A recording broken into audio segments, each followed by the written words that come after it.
প্রতি বছরের মতো এবারও বগুড়ায় গাবতলী উপজেলার মহিষাবান ইউনিয়নে বসেছে ঐতিহ্যবাহী পোড়াদহ মেলা। প্রায় 400 বছর ধরে চলছে এই মেলা। বিশাল বিশাল মাছ আর মিষ্টিতে দিনভর জমজমাট কেনাবেচা হয়েছে। মেলাকে ঘিরে উৎসবের আমেজ পুরো এলাকায়। বগুড়া থেকে আরিফ রহমানের প্রতিবেদন। কারো হাতে মিষ্টি, কারো হাতে বিশাল বিশাল মাছ।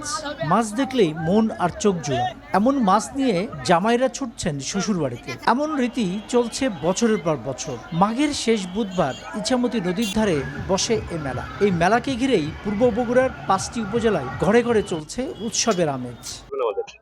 খুবই ভালো লাগছে আমাদেরকে, এবং আমি কখনো আসিনি। সবাই আসে, বাসার যে মামা মামি আসছে, পরিবার সহ আজকে প্রথম আসছি।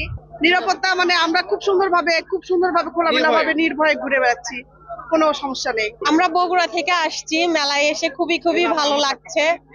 আমরা অনেক কিছু খাইলাম, চটপটি খাইলাম, ফুচকা খাইলাম, আরো বড়ি টড়ি উঠছে, অনেক কিছু, জিলাপি, মিষ্টি, মাছের মিষ্টি। তা আমরা বা আমার দাদারাও পর্যন্ত এই মেলা করছে। মেলায় বসেছে 200 শতাধিক মাছের দোকান। এবারের আকর্ষণ ছিল 25 কেজির কাতল মাছ আর মাছ সাইজের 12 কেজি মিষ্টি। সংসারের সব পণ্য কেনাবেচা হয়েছে মেলায়। খুশি এলাকার মানুষ। কাতল আছে 600 টাকা কেজি, রুই আছে 700 টাকা কেজি, পাঙ্গাস আছে 400 টাকা কেজি, ব্রিগেড আছে 450 টাকা কেজি, বোয়াল আছে। 20 বছর আগে থেকে ব্যবসা করি। বিভিন্ন জায়গা থেকে মাছ নিয়ে আসে, বিভিন্ন জায়গার কাস্টমার আসে, দেশ বিদেশ থেকে আসে। মেলায় নিরাপত্তার সকল ব্যবস্থা নেওয়া হয়েছে বলে জানান এই পুলিশ কর্মকর্তা। এই মেলায় আগত দর্শনার্থী মেলায় নির্বিঘ্নে কেনাকাটা করতে পারে, সেই বিষয়ে আমাদের পর্যাপ্ত নিরাপত্তা ব্যবস্থা আছে।